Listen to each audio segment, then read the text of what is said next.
everyone. I'm Dana Perino along with Dan Bongino, Marie Harf, Jesse Waters, and Greg Gutfeld. It's 5 o'clock in New York City, and this is The Five.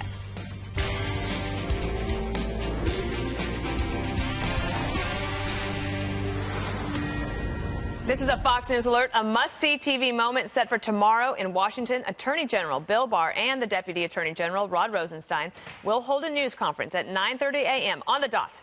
On the Mueller report, President Trump saying he may also do the same, having a press conference. Barr has been facing increased scrutiny from Democrats over his handling of the Russian investigation. So this, Dan, is a moment we've all been waiting for.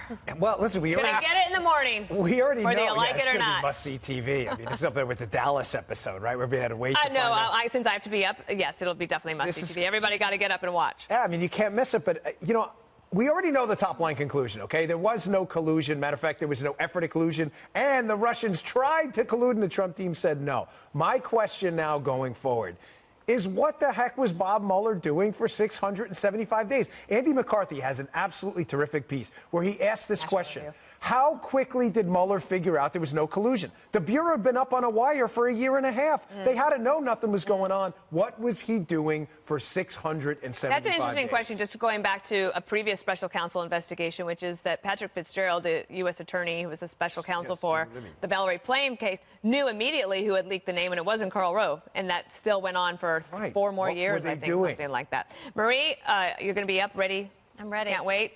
But do you think that? But do you think Democrats? I'm very ready. Are just they've been going after Bill Barr. Yeah. They don't know what's in it. Now, I do think it's a good thing that he's going to take questions from the press, and that might take a little bit of the tension out of it. We'll see, right? I think that some of what Dan said Barr did not say was in the Mueller report. He did not say there was that the Trump campaign said no thank you when they tried to collude. So I think one of the things that people are looking for is how Mueller explains things and events we know happened, and how he explains that they do not amount to criminal collusion. Just as an American and as a human, I actually want to see how Mueller deals with the Trump Tower meeting, Manafort giving polling to the Russians, all of those things.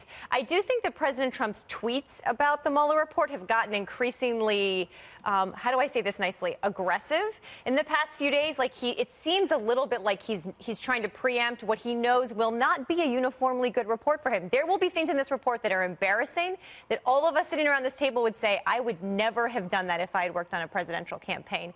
I think Trump knows that, is trying to get ahead of it.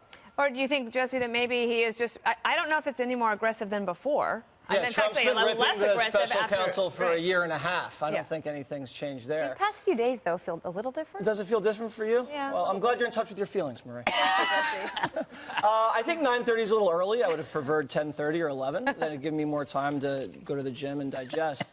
I also think this is what's going to happen when the report comes out. Okay. A bunch of liberal media members are going to hold up each page, and they're going to hold it into the sunlight to see if they can see behind the redaction. Because everybody does that. I always do that, and there's a small hope I can, and you're not going to be able to do that. I think what he should do, just to mess with the press, is give 400 pages of the whole thing redacted. Just to screw around with them, and then say, fine, here's the real report. One big black dot. Just one big black 400-page document, and drive them all crazy. But I think you're right. There is going to be some derogatory information in there, because this was a very brutally intrusive exam into an administration and a campaign. So you're going to find some flaws. And this was undertaken by kind of ferocious and not sinister, but angry, partisan Democrats with a lot of liberal pedigree. So they're going to find some things. But overall, no obstruction, no collusion. I just don't know how CNN's going to handle it, because this last week they had the lowest rated week of all of 2019, so they have a choice to make.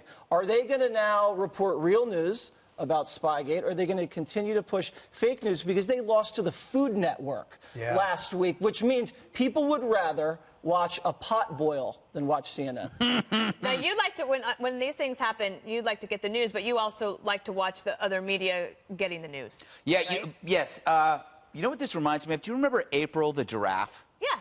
Do you remember how long we waited and waited? This is like April the giraffe having twins at separate times. It's like, okay, didn't April already give us the giraffe 3 weeks ago? Anyway, the media are like movie critics who are denying the spoilers.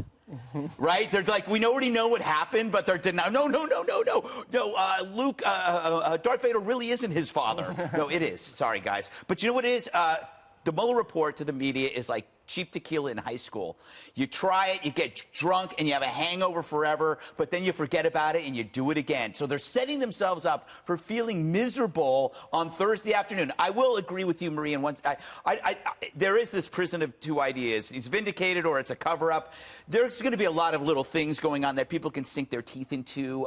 They're going to say, well, now we know that the Russians colluded, but we also know that it was a one-way street. The Trumps weren't chasing it. And so it just means you have to be more aware of what the Russians are doing. But we already knew that. It's really about the Russians and how they manipulated the media, not the voters. The collusion was Russia playing the media for suckers. Dana, can I add something here, though? It's interesting how the standard is shifted here, though, into there's going to be negative information. Okay, the whole July 5th Jim Comey press conference was negative information about Hillary, yet everybody wanted to make that go away. But you're right. If you were there for basically a proctology exam on your entire life for the last 5 years, of course there's going to be negative information. Oh, I've been there. But that's not, I have not, thankfully. But that is not the question. The question here is, was a crime committed? And the answer, according to Barr's summary, is no. On collusion, but on obstruction, we know that Bob Mueller is going to lay out a legal case for obstruction and a legal case that says it doesn't rise to the level of obstruction. He didn't answer that question. Why didn't he charge him? Well, his job is to charge. Why didn't he charge him? Guys, I think Mueller should have made a decision on that. I agree with you. He should have made a decision and not left it up to Barr. But there will be an entire section that says this is why we believe Donald Trump committed obstruction. So when you say no obstruction, it's very hard to obstruct something you didn't do. Barr said that's actually not true legally. Obstruction you can be charged with even if there's no underlying crime. So legally that's not true, if you frame me for murder and I say stop, I'm obstructing. But Barr, that's not exactly the legal standard. But Barr said... It's an analogy. Barr said that Mueller laid out a case for obstruction and against obstruction, and then Barr made the decision. So there will be a case for obstruction in what we see tomorrow morning. Can I ask Dan one other question, which is that the Attorney General is definitely going to get additional questions about what the verb he used last week in congressional testimony, which was he believed there was spying on the Trump campaign. And so I don't know if the Mueller report goes into that fully, but certainly if you open yourself up to a press conference, you're going to get questions about it. Well, no sane person believes that the team wasn't spied on. Not only did they use national security letters on the record, not only do we now know there was a human intelligence asset used against the Trump team on the record, we also know that a foreign intelligence surveillance court, a synonym for spying for rational people, used a warrant and 3 renewals to spy on the Trump team. Getting into the euphemism game is the height of political immaturity. Just take the L. You spied on the Trump team, admit it, drop the lost Democrats, and cut the euphemism crap. It looks silly. You didn't spy him. You employed a spy. No, he was an undocumented informant. You're like, are you guys crazy? Like, every sane person knows the guy was a spy. Yeah. But then no matter what, Jesse, the congressional Democrats now remember... Alexandria Ocasio-Cortez, she said she's for impeachment. Just last week she said that. Pelosi said, well, we're not there yet, but do you think that tomorrow at 9:31 a.m. the Democrats will say they have a case? Well, they'd have to be pretty fast readers to do that. But I'm sure they're going to try to make some sort of hay out of it. But going back to your point, think about how the spying happened. They cooked up the intelligence, leaked it to the press, then took the fake news reports and used it to get a wire to spy.